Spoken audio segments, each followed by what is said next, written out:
No rush, no panic, just Lamine Yamal making the game look effortless. In this video, I'll show you the reason Lamine Yamal can make football look so easy. Let's get into it. Watch any Lamine Yamal highlight.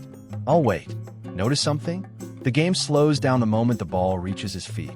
That first touch isn't just control. It's a weapon. Most wingers receive the ball and then decide what to do.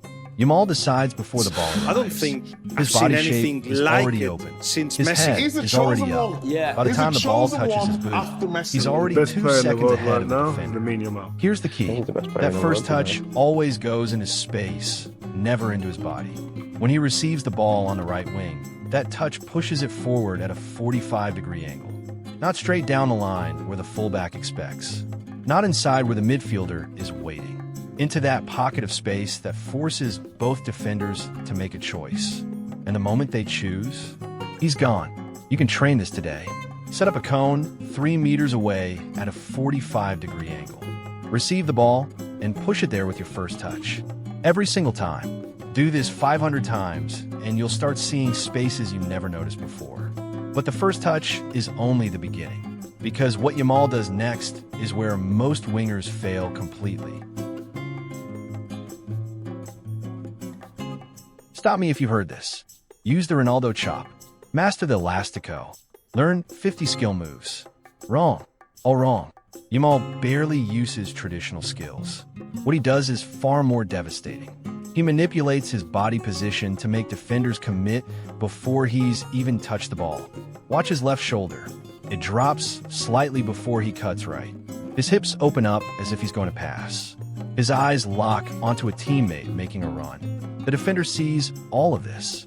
Their brain processes it. They shift their weight. And that's when Yamal explodes in the opposite direction. This is called perceptual manipulation. You're not tricking their feet. You're tricking their brain.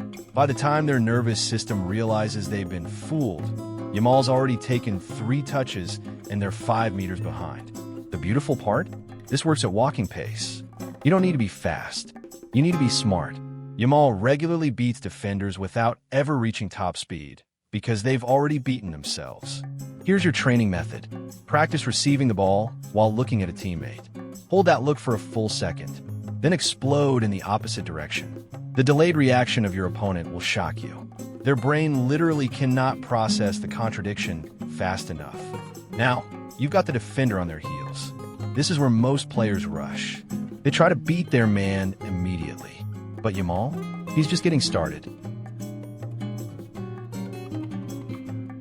This is the difference between a good dribbler and a world-class one. Timing.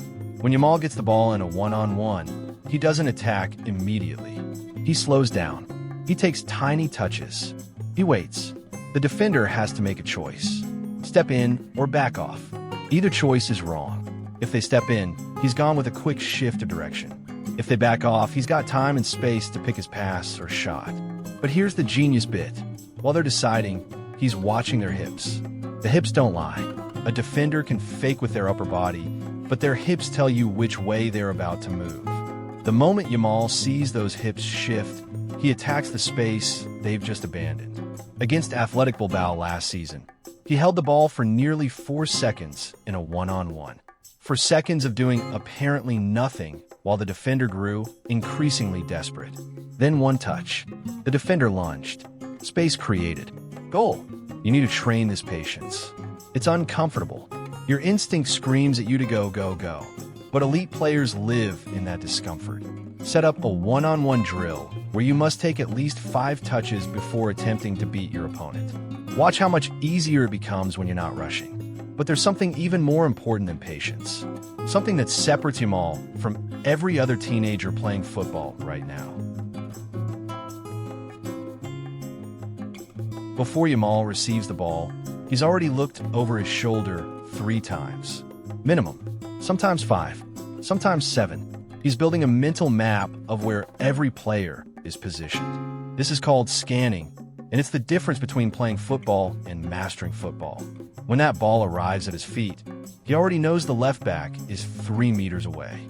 The center back is tucked inside. The midfielder is pressing from behind. His striker is making a run at the back post. He doesn't need to look again. He already knows. So while everyone else is still processing information, he's executing. Manchester City studied this. Their analysis showed Yamal scans on average 6 times in the 10 seconds before receiving the ball. The average winger? Twice. That 4-scan difference is why he consistently finds passes that look impossible. Training this is simple, but requires discipline. Every time you're off the ball, force yourself to look over your shoulder. Make it a habit. Count your scans. If you're not at 5 or 6 before you receive the ball, you're not scanning enough. But scanning means nothing if you can't execute the pass. And this is where Yamal's vision becomes absolutely lethal. Yamal's assist numbers are ridiculous for a winger, but it's not about the quantity. It's about the quality, the timing, the audacity. He doesn't just pass to feet. He passes to where his teammate will be in 2 seconds. His balls don't roll gently into space. They're weighted perfectly to arrive at the exact moment his striker hits top speed.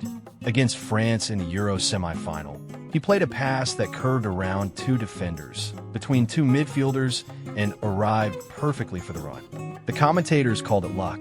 The analysts knew better. That's a pass he's practiced 10,000 times. Here's the secret. Yamal doesn't look at his teammate when he passes. He looks at the space behind the defender. His peripheral vision tracks the runner. His eyes lock onto the grass where the ball needs to go. The defender sees him looking at empty space and relaxes. Big mistake. Practice this with a partner. Pick a spot on the ground 3 meters behind them. Play the ball to that spot while looking at it, not at your teammate. Have him run onto it. The disguise this creates is phenomenal. Defenders will consistently be caught out because they're reading your eyes, not the ball. But what happens when the pass isn't on? When the defense is compact and organized? This is where Yamal becomes truly special. 17 years old. Left foot, 25 meters out. Top corner. He's done it multiple times already. Yamal's shooting technique is textbook perfect. Plant foot beside the ball. Slight lean back. Strike through the ball with the instep. Follow through across the body. Every coach teaches this, but there's one thing they don't teach. The disguise before the shot. Watch his last 3 goals. Before each one, his body shape suggests a pass. His standing leg points toward a teammate. His shoulders open up. Every defender on the pitch expects the pass. Then, at the last possible millisecond, he adjusts and shoots. The goalkeeper is already shifting their weight to cover the pass. They're caught completely off guard. By the time they react, the ball's already past them. This is elite-level thinking. The shot itself is just technique. The positioning before the shot is intelligence. And you can train this today. Set up as if to pass. Get your whole body shape suggesting a pass. Then at the last moment, shoot. Film yourself. Watch how convincing your fake pass looks. If you can fool the camera, you can fool a keeper. Now here's something most people miss completely when they watch Yamal play. Something that happens when he doesn't even have the ball. Elite wingers don't just beat their defender when they have the ball. They torture them when they don't. Yamal makes runs that pull defenders out of position. He drops deep to create space for his striker. He drifts inside to drag the fullback narrow, opening space for his overlapping teammate. Every movement has a purpose. Nothing is random. Against Real Madrid, he made 11 attacking runs in the first half alone. 7 of them never received the ball, but 3 of those 7 created the space for Barcelona's goals. The assist statistics don't show this, but the defensive analysts do. He's mastered what the professionals call third-man runs. While the ball is being passed between 2 players, he's already moving into the space that will be available after the next pass. Most players move after they see the space. Yamal moves before the space even exists. Train this by watching where your teammates are looking. If your center midfielder is facing the left wing, start making a run to the right. By the time they switch the play, you're already at top speed while your marker is flat-footed. But movement means nothing if your fitness isn't right. And this brings us to something nobody talks about. Yamal plays 90 minutes at the highest level. As a 17-year-old, against grown men who are specifically instructed to kick him, grab him, and tire him out. And in the 85th minute, he's still sprinting, still dribbling, still creating chances. His fitness program is insane.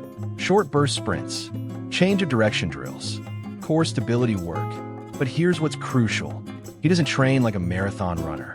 He trains like a boxer. Explosive power, quick recovery, repeat. Football isn't about running for 90 minutes. It's about sprinting explosively 50 times with active recovery in between. Yamal can hit his top speed of 34 kilometers per hour, then 30 seconds later do it again. That's what makes him unmarkable in the final 15 minutes when defenders are exhausted. Your training needs to reflect this. Forget long jogs. Sprint for 10 seconds at maximum effort. Rest for 30 seconds. Repeat 20 times. This is what professional players do. This is what will transform your game. But physical fitness is only half the battle. The other half happens between your ears. Here's the truth about Lamine Yamal that nobody wants to hear. He's not a genetic freak. He's not superhuman. He's just ridiculously disciplined about the basics. That first touch, he practiced it 10,000 times. Those body feints, drilled until they became instinct. The scanning, conscious effort for years until it became unconscious habit. Every single thing we've covered today is trainable, learnable, achievable. The difference between you and Yamal isn't talent. It's repetition. He's simply done the boring stuff more times than you can imagine. While other players were playing FIFA, he was taking 1,000 touches against a wall. While others were scrolling Instagram, he was practicing his weak foot. You don't need to be faster. You don't need to be stronger. You need to be smarter and more disciplined. Master that first touch. Learn to skin constantly. Develop your body feints. Train your timing. Work on your disguise. Build that explosive fitness. Do this consistently for 6 months, and you'll shock yourself with how much better you become. Do it for 2 years, and you'll be the player everyone's asking about. Yamal makes it look easy because he's made it automatic. And anything that's automatic started with conscious, deliberate practice. So get out there, put the work in. Because the beautiful thing about football is this. Talent might get you noticed, but discipline makes you unstoppable. If this helped you understand the game better, subscribe for more breakdowns like this. And let me know in the comments which player you want analyzed next.